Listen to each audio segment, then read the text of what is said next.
ناظرین، میں ہوں آپ کی ہوسٹ عشاء رحمان اور آپ مجھے دیکھ رہے ہیں FM4 کے TV کے پروگرام ناز برداریاں میں، جو پاکستان کا سب سے معتبر حالات حاضرہ کا پروگرام ہے۔ ویورز، اس پروگرام میں ہمیشہ کی طرح میرے سوالات کے جوابات دینے کے لیے، ان پر اپنا بلوک تجزیہ کرنے کے لیے میرے ساتھ اسٹوڈیو میں موجود ہیں ہمارے ملک کے ممتاز دانشور سینئر کالم نگار تجزیہ کار ادریس ناز صاحب۔ السلام علیکم سر۔ وعلیکم السلام۔ کیسے ہیں آپ سر؟ الحمدللہ۔ سر، اتحادی حکومت نے بلاخر آج مفتاح اسماعیل صاحب سے خزانے کی چابیاں لے کر اسحاق ڈار صاحب کو خزانے کی چابیاں سونپنے کی تیاریاں مکمل کر لی ہیں۔ آپ کے خیال میں کیا اب پاکستان کی معیشت بہتر ہو جائے گی، کیا وہ سنبھل جائے گی؟ کیا کہتے ہیں آپ اس کے بارے میں؟ عائشہ، آج میں گھر سے جب نکلا تو میں نے سوچا تھا کہ آج میں نے ایک موضوع پر ادریس ناز ایکسکلوزیو کرنا ہے، لیکن آپ نے سوال ایسا کر دیا کہ اب مجھے وہ جو ایکسکلوزیو والا جواب تھا وہ اس میں ایڈ کرنا پڑنا ہے۔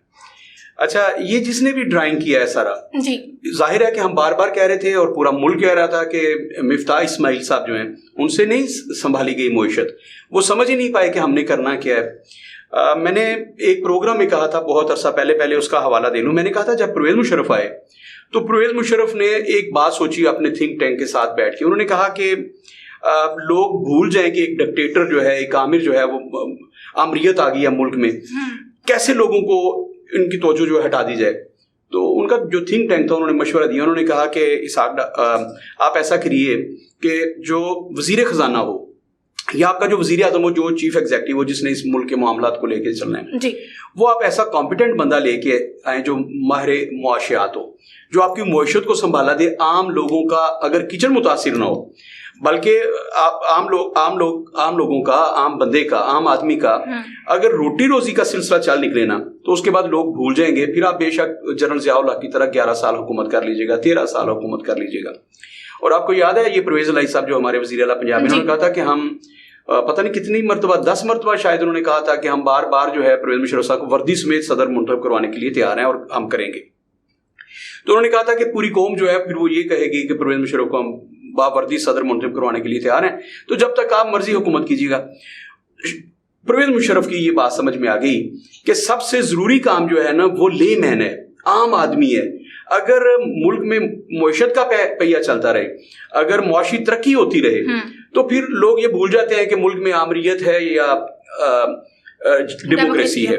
تو انہوں نے اس پہ کاربند رہے۔ پھر شوکت عزیز ہے اس ملک میں، انہوں نے بڑے ذہین آدمی تھے، انہوں نے ایسی ٹیم بنائی، انہوں نے یہ کیا کہ سوچا کہ عام آدمی جو ہے اس کی معیشت کیسے چل سکتی ہے۔ اچھا، انہوں نے، میں بار بار کہہ رہا ہوں، عمران خان صاحب سے غلطی کیا ہوئی۔ عمران خان صاحب نے پرویز مشرف کی حکومت کو، جو ہم تاریخ دیکھتے ہیں نا، تاریخ کا مطالعہ کرتے ہیں کہ کس نے کیا غلطیاں کی تھی اور کس کی حکومت میں کیا خوبیاں اور خامیاں تھیں، عمران خان صاحب نے بالکل ان کو صرف نظر کر دیا تھا۔ شوکت ترین ایک ذہین ترین بندے، لیکن وہ ناکام ہو گئے۔ وجہ کیا کہ عمران خان صاحب یہ جانچنے میں غلطی کر گئے کہ پرویز مشرف کی حکومت کیسے اس نے ڈیلیور کیا۔ ہمیں ایک تو افغانستان اور امریکہ کی جنگ تھی، ڈالر بے تحاشا ہے، ایک یہ بھی وجہ تھی۔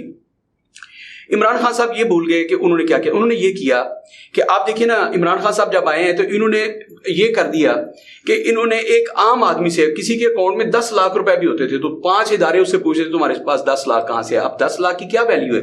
10 لاکھ میں تو ڈھنگ کی ایک گاڑی بھی نہیں آتی۔ اچھا، آپ اپنا گھر نہیں بنا سکتے ڈھنگ کا، 10 لاکھ روپے کا ایک مرلہ ہے، ٹھیک ہے، اور بہت گئے گزرے علاقوں میں جہاں نہ بجلی ہے نہ گیس ہے، کچھ بھی نہیں ہے، وہاں 7-8 لاکھ روپے کا مرلہ ہے۔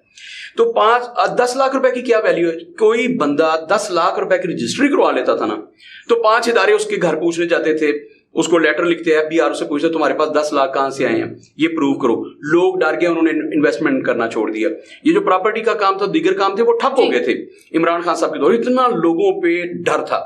پرویز مشرف کے دور میں صرف یہ ہوا، پراپرٹی کا کام کیوں لوگوں نے کیا اور اربوں روپے کما لیے؟ انہوں نے لوگوں کے سروں سے یہ خطرہ جو تھا، یہ جو ڈر تھا کہ تم نے پیسے کہاں سے لیے ہیں۔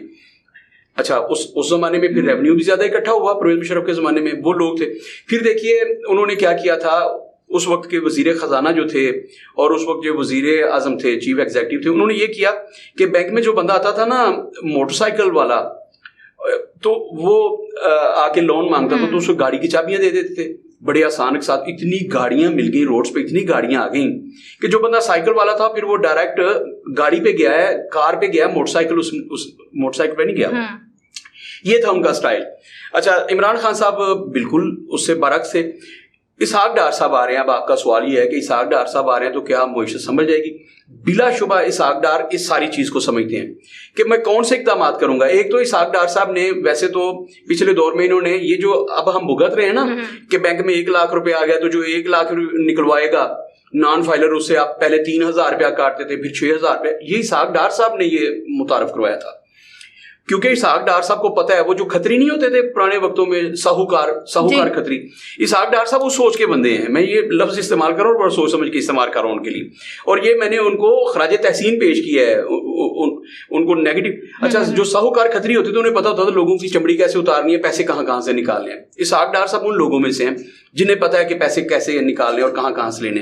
لیکن اگر اسحاق ڈار صاحب اس بات کو اپنے ایجنڈے میں شامل کر لیں کہ عام آدمی کو مسلم لیگ نون پہ اس وقت کیا ہے, مفتاح اسماعیل کو کیوں بدلنا پڑا کہ مفتاح اسماعیل IMF کو, کیونکہ یہ بندے ہی ان کے تھے, میں بار بار کہہ رہا تھا, مطمئن نہیں کر سکے, انہیں نہیں بتا سکے کہ عام آدمی کو متاثر کیے بغیر آپ کی اقساط کہاں سے واپس کی جا سکتی ہیں, کون کون سی ایسی جگہ ہیں جہاں سے پیسے نکال کے آپ کو دیے جا سکتے ہیں.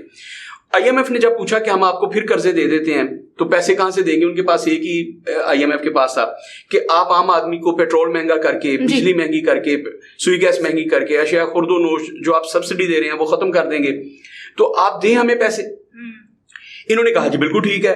اب اس کا نتیجہ کیا نکلا کہ 6 مہینے میں لوگوں کی چیخیں, جو اسد عمر صاحب نے کہا تھا نا کہ ابھی لوگوں کی, انہوں نے کہا تھا PTI کے دور حکومت میں کہ لوگوں کی چیخیں ابھی آسمان تک جائیں گی, لیکن PTI کے دور میں لوگوں کی چیخیں آسمان تک نہیں گئی تھی. ان کے دور میں آسمان تک کیسے چلی گئی؟ اس کی وجہ یہ کہ بالکل ہی مفتاح اسماعیل کو جیسے IMF نے کہا, کیونکہ بندہ ہی ان کا تھا, تو جو انہوں نے کہا اس نے کہا جی میں یہ لاگو کروں گا پاکستانی قوم پہ, تو وہ فارمولے سارے لاگو ہوئے. اسحاق ڈار کا صرف ایک ہے کہ وہ بندہ اس ملک کا سینیٹر ہے, یہاں سے الیکشن لڑتے ہیں, وہ مسلم لیگ نون کے وہ گھر کے بندے ہیں, انہیں پتا ہے کہ مسلم لیگ نون کی ساکھ جو ہے وہ داؤ پہ لگی ہوئی ہے, وہ مسلم لیگ نون کی ساکھ کو بچانا چاہتے ہیں. انہوں نے اگلے الیکشن میں جانا ہے, جو اگلا الیکشن مارچ میں جو کہہ رہا ہوں کہ یہ مارچ تک ہے یہ حکومت, مارچ میں انہوں نے نگران سیٹ اپ بنا دینا ہے, فروری یا مارچ میں. خیر آج کا ایکسکلوسیو آپ نے مجھے پوچھنا, اگر میں بھول گیا جو آپ کہہ رہے, میں نے جو کہا کہ آج میں نے, لیکن آپ نے کویسچن کیا تو اب میں نے اس میں ایڈ کرنا ہے. تو اسحاق ڈار پہ اب ایک بہت بڑا برڈن ہے. اب ہم نے اس پہ بات نہیں کرنی, اس پہ پورا ملک بات کر رہا ہے کہ ایک سزا یافتہ جو بندہ ہے اس کے لیے کیسے راہ ہموار ہو رہی ہے, وہ بندہ کیسے آئے گا, کیسے سینٹ کے ممبر کی حیثیت سے حلف لے گا اور اس کے بعد وزیر خزانہ بنے گا, اور وہ جو کیسز ہیں وہ کہاں جائیں گے, وہ میں نے آپ کو ایکسکلوزیو میں جواب دینا ہے ان کا. تو پہلے ہم اسحاق ڈار صاحب کی واپسی, اسحاق ڈار معیشت سنبھال لے گی کہ نہیں. اسحاق ڈار کو اس بات کا پتا ہے کہ میں نے لے مین جو ہے, عام بندہ جو ہے, اس کو کیسے ڈلیور کرنا ہے, یہ اسحاق ڈار پہ ذمہ داری ہے. اسحاق ڈار صاحب آ رہے ہیں, ان کو ایک بڑی ذمہ داری کے ساتھ آ رہے ہیں. IMF کا دباؤ اپنی جگہ پہ ہے, جو ان سے آپ نے ٹرمز اینڈ کنڈیشن طے کی ہیں ان کو پورا کرنا ہے, فلفل کرنا ہے, تب جا کے اگلی آپ کو قسط ملنے والی ہے نا. یہ ساری چیزیں بھی ان پہ ہوں گی, اور لوگوں کو کیسے ریلیف دینا ہے, عام آدمی کو کیسے فائدہ پہنچے. اب بجلی اتنی مہنگی ہو گئی ہے, اب ایک تو اسے ریورس کیسے لانا ہے یہ ناممکن ہے, دوسرا اس کو مزید مہنگا ہونے سے کیسے روکنا ہے, یہ اس سے بڑا چیلنج ہے. یہ اسحاق ڈار جو آ رہے ہیں نا, یہ صرف یہ کرنے آ رہے ہیں کہ بجلی کو مزید مہنگا ہونے سے کیسے روکنا ہے, پیٹرول کو مزید مہنگا ہونے سے کیسے روکنا ہے. آپ نے دیکھا کہ پوری دنیا میں پیٹرول سستا ہوا ہے, آپ پھر بیرل دیکھیں نا کہ $90 سے کم ہو گیا, لیکن ہمارے یہاں پیٹرول کی قیمتوں میں مسلسل اضافہ ہوا ہے. جب آپ نے 8 پیسے پیٹرول کم کرنے کا ڈرامہ کیا تو یہ آپ نے ایک رول پاس کیا تھا یہ 2-3 حکومتوں سے کہ اوگرا جو ہے ہر 15 دن کے بعد اس چیز کا جائزہ لے گی اور 15 دن کے بعد قیمتوں میں کمی یا اضافہ کرے گی. یہاں کیا ہوا کہ آپ نے 8 پیسے پیٹرول کی قیمتیں کم کی, 2 دن کے بعد اس میں $2 کے قریب آپ نے اضافہ کر دیا اور کسی کو کانوں کان خبر نہیں ہونے دی. اچھا یہ کتنا بڑا مذاق ہے اس قوم کے ساتھ. اب یہ نہیں ہوتا کہ مطلب آپ 15 دن کے بعد چیزوں کا اثر نو تعین کریں گے. جیسے ہمارے یہاں سالانہ ایک بجٹ پیش ہوتا تھا, اس میں چیزوں کی قیمتیں طے ہوتی تھی. اب پھر منی بجٹ آتا تھا ایک درمیان میں 6 مہینے کے بعد, 4 مہینے کے بعد حکومت ایک منی بجٹ, اس میں بڑی تنقید ہوتی تھی کہ حکومت منی بجٹ لے آئی ہے جناب, یہ بڑی زیادتی ہے, سال تو ابھی مکمل نہیں ہوا, یہ تو جون میں جا کے بجٹ آنا تھا, تو منی بجٹ کہاں سے آ گیا. اب منی بجٹ کی بھی ضرورت نہیں رہی, اب ہر مہینے 3 دفعہ بجٹ پیش ہوتا ہے, ہر مہینے 3 دفعہ چیزوں کی قیمتیں جو ہے سر نو ان کا تعین کیا جاتا ہے. اور پیٹرول, بجلی اور گیس, ان کے لیے کوئی تاریخ مقرر نہیں ہے کہ کب بجلی کی قیمتیں بڑھائی جائیں گی, کب پیٹرول کی قیمتیں بڑھائی جائیں گی. اگر انہوں نے ایک پیرامیٹر بنایا 15 دن کا تو کون اس پہ عمل کر رہا ہے؟ جب جی چاہتا ہے رات کو سرکاری فرمان جاری ہوتا ہے کہ آپ ان سے اتنے پیسے لیں گے, اور پھر وہ بھی طے شدہ نہیں ہے. اچھا, آپ کسی بھی ٹیکس کے نام پر جتنا مرضی پیسہ لوگوں سے لے لیں, آپ فیول ایڈجسٹمنٹ کے نام پہ جتنے مرضی پیسے لے لیں, تو مطلب یہ چھوڑے. اب اسحاق ڈار صاحب جو آ رہے ہیں ان کے پیش نظر یہ ساری چیزیں ہیں کہ لوگ پسے ہوئے ہیں, لوگ سڑکوں پہ آ گئے ہیں. آپ کو پتا ہے نا کہ آپ کے ہر روز جو ہے بائی پاس بلاک ہو رہے ہیں, لوگ بجلی کے بل لے کے آتے ہیں. اور میرے لیے سب سے تکلیف دہ جو خبر تھی وہ یہ تھی کہ ایک چھوٹا سا بچہ ہے 12-13 سال کا, اس کی کوئی 22,000 کے قریب سیلری ہے, اس کو 26,000 روپیہ بجلی کا بل آ گیا گھر کا. وہ گیا وابڈا والوں کے پاس کہ یہ بل زیادہ آ گیا. یہ جب اس کی سنوائی نہیں ہوئی تو اس نے گلے میں بل ڈالا ہوا ہے, سوشل میڈیا پہ اس کی ویڈیو, اس نے سپیچ کی ہے, وہ وائرل ہے اور روکٹے کھڑے کر دینے والی ہے. اور جو لوگ کہتے ہیں کہ ہم ریاست مدینہ بنائیں گے یا جو بھی, ان سے ذرا حضرت عمر کا وہ خطبہ ضرور سنائیں جب انہوں نے کہا کہ دریائے فرات کے کنارے پر اگر ایک کتا بھی پیاسا مر جاتا ہے تو اس کا جواب دے میں ہوں. ان سے ذرا پوچھیے گا کہ وہ بچہ بجلی کا بل اب گلے میں لٹکا کے بھیک مانگ رہا ہے, ہر شاپ پہ جاتا ہے, انہوں نے کہتا ہے جی میرا بجلی کا بل جو ہے اس کے پیسے کم پڑ گئے ہیں تو مجھے میری مدد فرمائیں. اس نے سپیچ کی ہے. اچھا عشا, یہ صورتحال بن گیا. اسحاق ڈار پہ اب ایک بہت بڑا بوجھ ہے, وہ ایک بوجھ کے ساتھ پاکستان میں آ رہے ہیں. میں نے عرض کیا نا کہ میں اس بات کو سکپ کر رہا ہوں کہ وہ کیوں کر آ رہے ہیں, کیسے آ سکتے ہیں, قانون اس کی اجازت دیتا ہے کہ پاکستان میں قانون کون سا ہے بھائی. جس ملک میں ایک 50 روپے کے اسٹامپ پہ سب سے بڑا مجرم چلا جاتا ہے, اسی میں سزا یافتہ ہے مریم بی بی, اور وہ الیکشن کمپین کرتی ہیں, وہ لیڈ کرتی ہیں سارے معاملات کو. اس ملک میں کچھ بھی ہو سکتا ہے. اسحاق ڈار صاحب آئے, جم آئے, ان کا اپنا ملک ہے, کون روک سکتا ہے انہیں. پاکستان کی عدالتیں بلکہ ججز کو چاہیے کہ ان کا سواگت کریں ایئرپورٹ پہ, ان کو ہار شار پہنائیں, اور ان کو ایک ایسا مسیحا بنا کے پیش کیا جا رہا ہے کہ اسحاق ڈار صاحب آئیں گے تو معیشت نے سنبھل جانا ہے. خیر, مجھے صرف اس بات کی خوشی ہے کہ مفتاح اسماعیل اس مٹی سے نہیں تھے, انہیں پتہ ہی نہیں تھا کہ اس قوم کے درد کیا ہیں, اس قوم کے دکھ کیا ہیں. اور میں بار بار کہہ رہا تھا کہ وہ تو آئی ایم ایف کے ایک چپڑاسی ٹائپ کے بندے ہیں. ایک چپڑاسی بندے کو آپ نے یہاں کے وزیر خزانہ بنا دیے, تو وہ بندہ جو آئی ایم ایف کا پرلے درجے کا ملازم تھا, 4تھے درجے کا, وہ ہمارے یہاں وزیر خزانہ تھا. اس کا عوام کے ساتھ کوئی کنسرن نہیں تھا. جیسے ہی ان سے خزانے کی چابیاں لی جاتی ہیں, جو آپ نے ٹرم استعمال کیا, انہوں نے 10 گھنٹے ادھر نہیں رہنا, انہوں نے واپس چلے جانا اپنے ملک میں. وہاں جا کے پھر وہ آئی ایم ایف کی ملازمت کریں گے. اس بندے کا اس ملک کے ساتھ کوئی تعلق نہیں ہے, اس ملک کی سیاست کے ساتھ کوئی تعلق نہیں ہے. اسحاق ڈار کا اس ملک کے ساتھ تعلق ہے, اس ملک کی سیاست کے ساتھ تعلق ہے. وہ آ رہے ہیں, ایک بوجھ لے کے آ رہے ہیں. تو میں توقع کر رہا ہوں, جیسے آپ نے سوال کیا کہ کیا ان کے آنے سے معیشت سنبھل جائے گی, میرے خیال میں سنبھل جائے گی. اس میں بہت بہتری آئے گی, کیونکہ ایک بہت بڑے چیلنج کا سامنا ہے. اور جو بندہ آ رہا ہے, اچھا اب کیسے آ رہے ہیں, ذرا اس پہ, یہ جو ادریس ناز ایکسکلوزیو تھا اس میں تھا کہ بھائی اسحاق ڈار صاحب سزا یافتہ ہیں, وہ سینٹ کے امیدوار کی حیثیت سے, سینٹ کے ممبر کی حیثیت سے ابھی تک حلف نہیں لے سکے. اب وہ آئیں گے وزیر خزانہ کی حیثیت سے, انہوں نے آ کے وزیر خزانہ کا حلف لینا ہے اور شہباز شریف صاحب کی کابینہ میں مفتاح اسماعیل کو ریپلیس کرنا ہے. یہ کیسے ہو رہا ہے؟ جو بندہ اوپر بیٹھا ہے, جو بھی بیٹھا ہے, مجھے نہیں پتا, جیسے عمران خان صاحب نام نہیں لیتے, وہ XYZ کہہ دیتے ہیں, XYZ جو بھی ہیں, انہوں نے بیٹھ کے پلاننگ کی ہے کہ یہ ساری صورتحال, سیلاب ہے, ہمیں چیلنجز ہیں, تو ہم نے کرنا کیا. عمران خان صاحب کے جلسے تھے, تھمنے کا نام نہیں رہے تھے, تو انہوں نے بیٹھ کے اوپر بیٹھ کے ایک فیصلہ کیا, اور اس فیصلہ کرنے کے بعد انہوں نے اس پہ سگنیچر کیے, مہرے لگائی ہیں, اور اس کے بعد انہوں نے سب کو شٹ اپ کال دے دی ہے, سب کو بلا لیا اور انہیں بتا دیا کہ یہ فیصلہ ہو گیا, اس پہ آپ نے امپلیمنٹ کرنا ہے. یہ میں ایکسکلوزیو آپ کو اب دے رہا ہوں. کہیں فیصلہ ہوا ہے, XYZ نے فیصلہ کیا ہے. وہ XYZ جن کا ذکر عمران خان اپنی تقریروں میں کرتے ہیں, اپنے جلسوں میں کرتے ہیں, نام نہیں لیتے, انہوں نے ڈرائنگ کیا ہے, پورے کا پورا اسکرپٹ ڈرائنگ کی ہے کہ جو صورتحال بن گئی ہے اس میں ہم متحمل نہیں ہو سکتے کہ اب دوبارہ. آپ کو پتا ہے نا 3 دن کے بعد وہ کہہ رہے تھے, یعنی کہ اس بدھ والے دن ایک قومی اسمبلی میں ایک قرارداد آ رہی تھی اس حکومت کے خلاف عدم اعتماد کی, شہباز شریف صاحب کی حکومت کے خلاف. تو اگر ان کے خلاف قرارداد آ جائے, پھر کیا بننا تھا, اس کی صورتحال کیا بنتی, پھر رات کو عدالتیں لگتی, 12 بجے عدالتیں کھلتی وغیرہ وغیرہ, یہ سارا کچھ پھر ہونا تھا. اور ہم نے سب نے ایسے ٹی وی چینلز کے سامنے بیٹھ کے حیرت سے منہ کھولنے دیکھنا تھا کہ اگلے 15 منٹ کے بعد کیا ہوتا ہے. تو ڈرائنگ ہوا ہے کہ جو بندہ جہاں جہاں بیٹھا ہے وہ فروری اور مارچ کا انتظار کرے گا. اسحاق ڈار آئیں گے, وہ معیشت کو سنبھالنے کی کوشش کریں گے, آئی ایم ایف کے ساتھ اثرن ہو جائیں گے, بہت ساری جگہوں پہ ریلیف لیں گے, بہت سارے ممالک کا دورہ کریں گے, دوست ممالک کو قائل کریں گے کہ ہمیں امداد دی جائے, جن میں چائنا ہے, جن میں سعودی عرب, سارے کا سارا ہے, اور بحرین وغیرہ ہے, اور ترکی ہے. ان سارے ممالک کے ساتھ اثرن ہو, وہ اپنے تعلقات استوار کریں گے, ان سے امداد لیں گے اور قرض لیے جائیں گے مزید.